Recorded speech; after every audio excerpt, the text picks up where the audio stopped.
Allons aux nouvelles du front. Le docteur François Marquis, qui est chef des soins intensifs à Maisonneuve-Rosemont, est avec nous. Bon après-midi, docteur Marquis. Bon après-midi. Comment ça se passe pour vous, là? Les nouvelles du front, d'abord? Ça se passe relativement bien dans le sens où on a eu moins d'admissions là, dans les derniers jours. C'est que ça va bien de ce côté-là. Côté dépistage, on en a juste un là, qui est encore en dépistage actif. On a encore naturellement là, des gens qui sont positifs aux soins intensifs. Le gros de nos efforts est d'essayer là, de conjuguer ce qui nous reste de COVID avec la reprise des activités, parce qu'un va pas sans l'autre et c'est plus un petit cauchemar de gestion présentement qu'un cauchemar médical. C'est ça, parce qu'on a l'impression que c'est un peu sur un fil de fer. L'équilibre est fragile. Docteur Marquis, un mot, là, parce que vous avez vu comme moi les images. Hier, il y avait plusieurs milliers de manifestants hier à Montréal en pleine pandémie. Avez-vous eu une petite crainte que ce genre de rassemblement, si jamais ça se répète, même celui d'hier, ça puisse relancer là, ce monstre-là, je parle de la COVID, qu'on commence à peine à contrôler, à juguler un peu à Montréal? Bien, effectivement, ça va être un bon test hein, parce que le virus, lui, il aime les rassemblements. Il se préoccupe pas que la cause soit juste ou qu'elle soit injuste. Le virus voit un paquet de monde, surtout que c'est des gens là, qui se déplacent, qui scandent. On s'entend là, qu'il y a beaucoup de cris, donc beaucoup de gouttelettes qui sont émises. C'est certain qu'il y en a qui ont des masques, peu importe la raison. Ça peut aider un peu, mais ça reste un immense rassemblement de personnes. Et le problème, c'est qu'il faut se dire que c'est dans 5, 7 jours qu'on va vraiment le voir, parce que tous ceux qui ont été contaminés, parce que c'est certain qu'il y en a eu qui sont contaminés pendant ce rassemblement-là et qui vont se contaminer dans les prochains.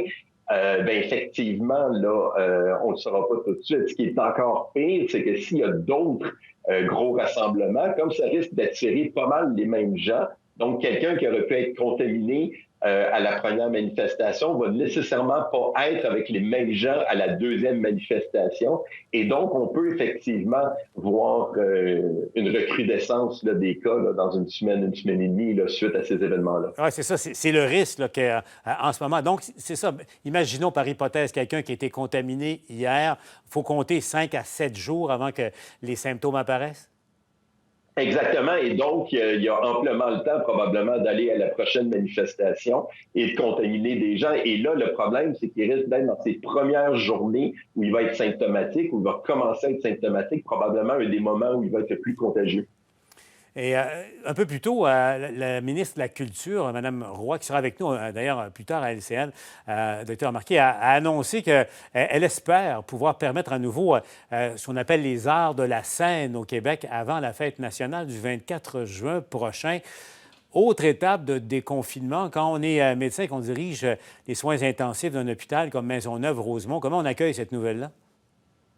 Bien, on l'accueille avec, comment je pourrais dire ça?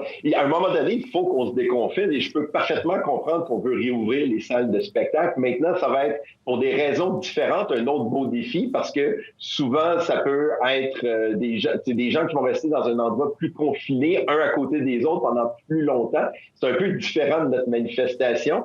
Des gens qui sont peut-être, je ne sais pas, moi peut-être un peu plus âgés, on ne sait pas, qui vont en profiter là, pour aller pour sortir un peu.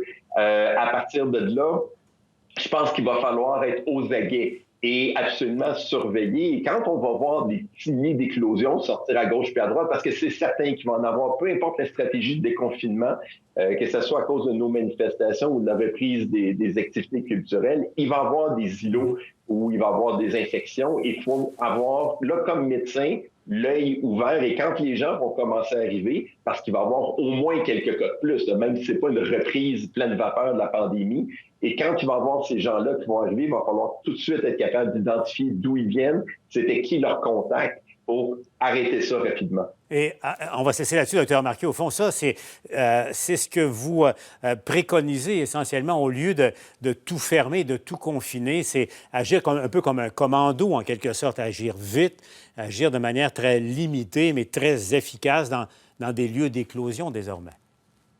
Oui, ça va être une priorité. Et l'autre chose, il faut se rappeler, il n'y a pas vraiment de bonne recette pour déconfiner. Il va juste avoir des conséquences. Qu'on choisisse une option libérale ou une option plus conservatrice, il va y avoir des conséquences et je pense que notre meilleure stratégie, c'est de rester aux aguets et de réagir extrêmement rapidement quand on va voir des nouveaux cas. Donc, quand même, bonne nouvelle, on va cesser là-dessus.